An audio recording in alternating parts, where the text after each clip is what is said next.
Digging into the latter two options a bit deeper, these flaws become apparent. Option 2 results in a confusing and complicated regime to protect base flows. Though it purports to act in a manner that applies equally to all water users, it continues to rely on the VA and non-VA water user distinction, and in the process creates a third category of users. These are current VA water users who will end up receiving flows from future diversions.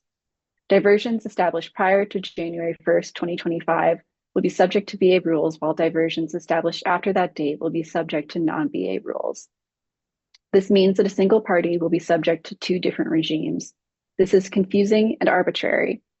Given the complexity of tracking flows to determine which rules apply to which diversions, option 2 appears nearly impossible to administer.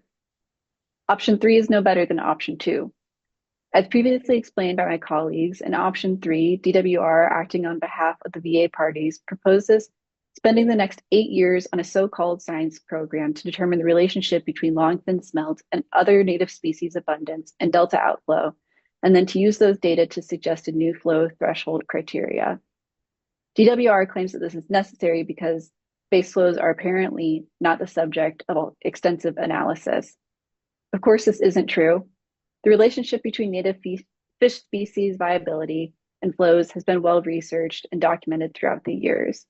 This is true especially for longfin smelt more than most other species. What DWR's plan for protecting base flows indicates is that VA parties are unaware of what flows are necessary to achieve the plan's water quality objectives for fish and wildlife beneficial uses. As we demonstrated in our comments on the Water Board's draft staff report, the best available science indicates that the flows resulting from those pledged by VA parties will not reasonably protect native fish species and achieve other plan objectives. This is cause for particular concern given that DWR's proposal would operate at these levels for 8 years, the proposed length of the VA program. In particular, Fish and Wildlife Services recently determined that it is likely that the longfin smelt population sizes will dip below recoverable levels within a decade if current conditions persist.